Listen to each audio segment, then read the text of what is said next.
All right, guys. I am going to be starting a watercolor here in my watercolor journal.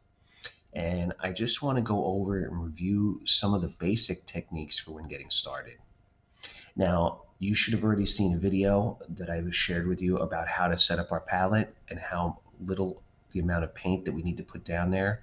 Remember, we could always go back and add more, but you really can't put this paint back in the tube. Now, I set my palette up and then I allowed my paint to dry overnight. And so the beautiful thing about watercolor again is that you don't have to clean the palette once the paint dries. It's still usable. In fact, I prefer it once it's dried. So you might have those watercolor cakes.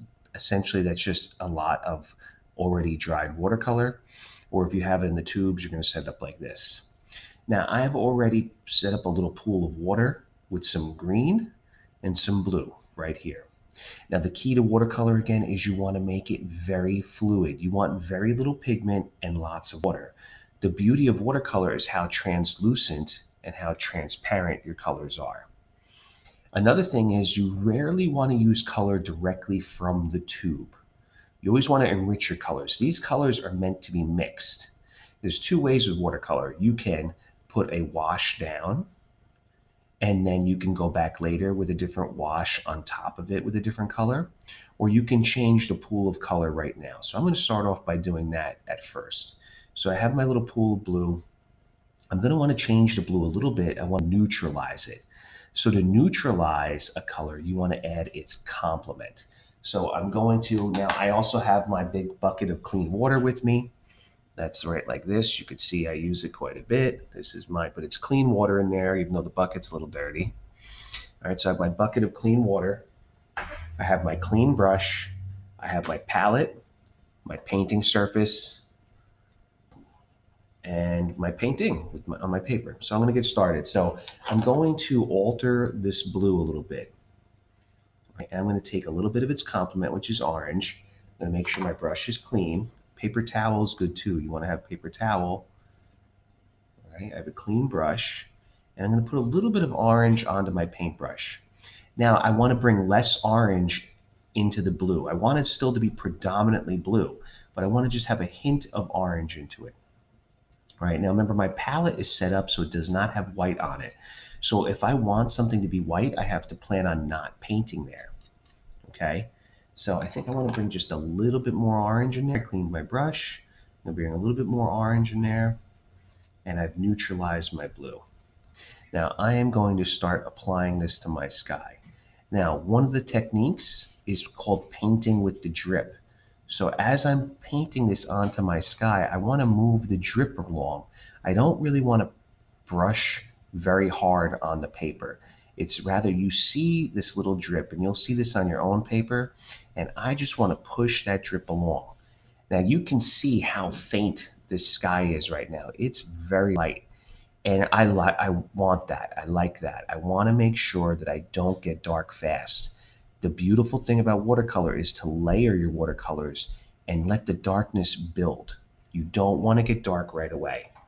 Sometimes you're going to want to leave some things extremely light and transparent, and some things are going to be more opaque. And that's going to create a push and pull effect in your painting. Now, another one of my painting tips is I always work from back to front. So I start on sky. I want to fill the sky in. I want to work the background. Now I have some clouds here, and that's where I don't want to paint. So the good thing about having this big pool of paint like this is that I'm getting a nice even coat, a nice even layer, and I want to work with a lot of layers. Now, if I go back later on and I paint additionally on top of this color, it's going to get darker. I have some, it's hard to see because I draw very lightly when I'm doing my sketch, especially with watercolor, because graphite and watercolor are not particularly friends. They're not good friends. So you want to try not to use too much pencil. You definitely don't want to shade. Now, I just got a little color on top of a branch that I didn't want to paint on. That's not a big deal, but I could always take a dry brush and I could soak the paint up while it's still wet, or you could take a paper towel and you can kind of wipe it away. All right. So I'm looking to see my sketch. I want to get my sky color back underneath my clouds as well.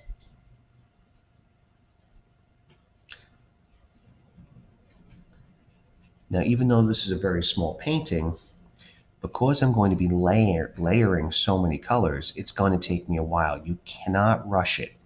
I'm telling you, it's quite obvious when you rush a painting.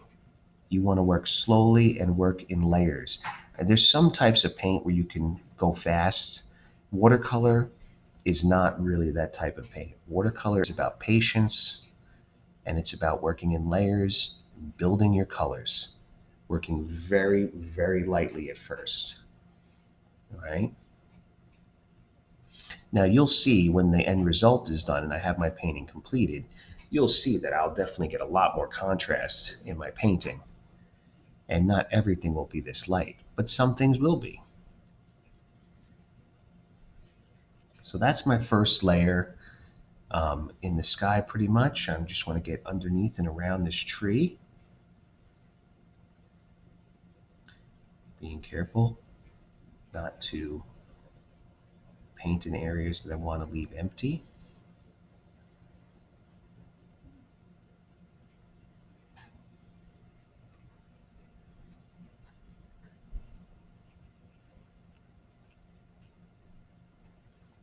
All right, that's my sky. That's the first layer of my sky that's done. Now I'm going to skip. I don't want to do the trees right now because I want to allow the sky to dry. If I go and I try to paint these little trees that are off in the distance, it's going to bleed into my sky. So I want to avoid that. So you want to know when to work certain areas and when not to. So there's a little safe zone here. So if I go and I work on the water of the ocean, it won't bleed into the sky. So I'm going to now change the color that I have, and I'm going to take my palette and I'm going to make a pool of color over here and allow me to just put, I have a little eyedropper that I use, and I just put a couple of drops of water. You can use whatever you want. You want to take the cap of a bottle of water. Um, that's kind of the way I do it. So dipping back into my blue, I want to make an ocean color here. So I'm going to take that blue and I'm going to add a hint of green to it. But again, I don't want it to be too strong, but you'll see the difference between this blue and the sky blue. And I want to keep enough space on my palette so that they don't touch each other right now. All right. And I am going to start putting my ocean color down. Now, again, the more that I layer these colors, the more they're going to vary. Now, I'm going to want to leave some white showing because that's going to be like if there's waves or if I have some current in the ocean, I'm going to want to leave the white. You don't want to go back in and paint with white later on. Remember, it's a good idea to plan where you're going to have the white. You want to leave the white of the paper. All right, so I'm leaving some empty space as I fill in my water. Now I could choose later on to go back and cover up some of those spaces. A lot of watercolor is about planning.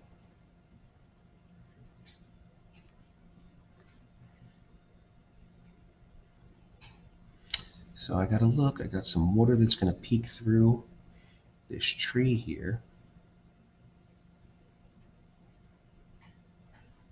leaving my white. And I'm going to glaze some other colors definitely into my water and into all of the areas of my painting. And glazing is just putting one transparent color on top of another transparent color. I like to explain it as like, think of it as colored saran wrap. If you took a piece of yellow colored saran wrap, that's plastic wrap, and you put a red piece of plastic wrap on top of it, it's going to look orange. That's essentially what I think of watercolor. Think of it as like transparent layers that we want to put on top of each other. So you can see I'm putting my water in there, and I'll take a really good picture of this when it's finished, and I'll share it onto our Google Classroom. All right, I think I'm going to stop this video here for now, and then I'll bring you back when I have a little more progress made, and I'll talk about what I did. and what I'm going to do in order to finish it. All right. Thank you.